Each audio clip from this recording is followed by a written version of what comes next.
বাবা চলে গেছে।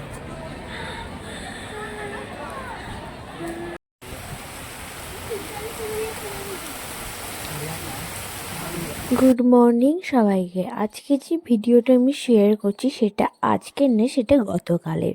আসলে ভিডিও করার কোনো প্ল্যানই ছিল না, হঠাৎ করে এই প্ল্যানটা হয়েছে যাওয়ার, তাই কোনো প্রিপারেশন ছাড়াই ভিডিওটা করেছি। ভিডিওটা করতে গেলে তো আগের থেকে অনেকটা প্রিপারেশন নিতে হয়, কী টপিকের ওপর করব সেইগুলো আমাকে ভাবতে হয়, তারপরে গিয়ে আমি ভিডিওটা করি। তো যতটুকু পেরেছি ভিডিও করে তোমাদেরকে শেয়ার করছি।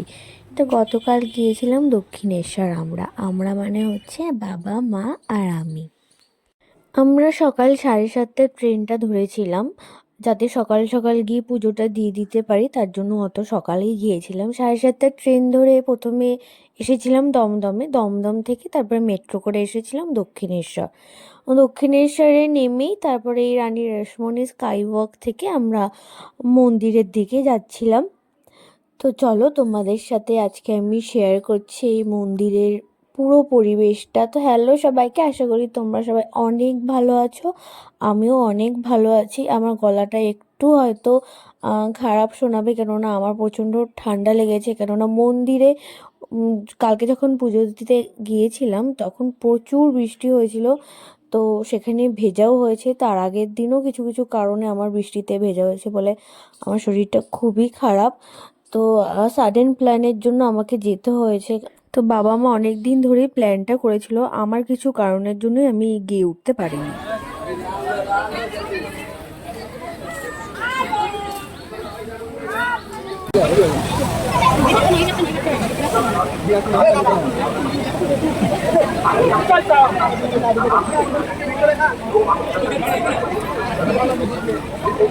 আমি দক্ষিণেশ্বরের ঠিক কতগুলো ঘাট আছে আমার এটা জানা নেই, তবে আমি দুটো ঘাট দেখেছি।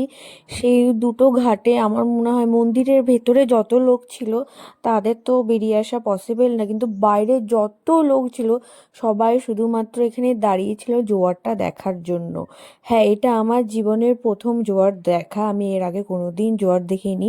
এক্সপিরিয়েন্স খুব ভালো, খুব ভালো, মানে চোখটা সার্থক। মানে জলের এইরকম খেলা, মানে খুবই সুন্দর, খুবই সুন্দর একটা পরিবেশ সৃষ্টি হয়েছিল। ভগবানের দেওয়া এই পরিবেশগুলো, প্রকৃতির যেই পরিবেশটা হয় আর কি, সেটা ব্যাখ্যা করা, মানে ব্যাখ্যা করার মতো ক্ষমতা হয়তো আমার নেই। তারপরে আমরা পুজো দিয়ে এখানে জুতো ব্যাগ ঠ্যাগ যেসব জমা দেওয়া সেগুলো জমা টমা দিয়ে রেখে আমরা পুজোটা খুব ভালো মতো দিয়ে এসেছিলাম। মন্দিরে খুব বেশি ভেতরে লোক ছিল না, আমাদের হয়তো খুব জোর হলে আধা ঘন্টা দাঁড়াতে হয়েছিল। তারপরে আমরা পুজো টুজো দিয়ে এসে এখানে গঙ্গার জল নিয়ে নিয়েছিলাম, কেননা বাড়িতে গঙ্গার জলটা অন্তত বাঙালিদের খুবই প্রয়োজনীয় একটা মানে জিনিস। সেই গঙ্গার জলটা নিয়ে তারপর গঙ্গাটাকে ভালো করে দেখে নিয়েছিলাম। এখানে একটা শান্তির জায়গা, শান্তিটা অনুভব করতে পেরেছি। যেরকম ওয়েদারটা ছিল ঠিক সেই রকম জলটাও প্রচুর বেড়ে গিয়েছিল জোয়ারের পরে, দেখতে আরও ভালো লাগছিল। তারপর এখানে হনুমানগুলো বসেছিল, ওরা মানে যাদের যাদের হাতে ফলগুলো দেখছে বা খাবার দেখছে তাদের হাত থেকেই কেড়ে কেড়ে নিয়ে খেতে শুরু করছিল। তাই যতটা পেরেছি আমি ক্যাপচার করেছি, ক্যাপচার করে তোমাদের সাথে শেয়ার করে নিচ্ছি।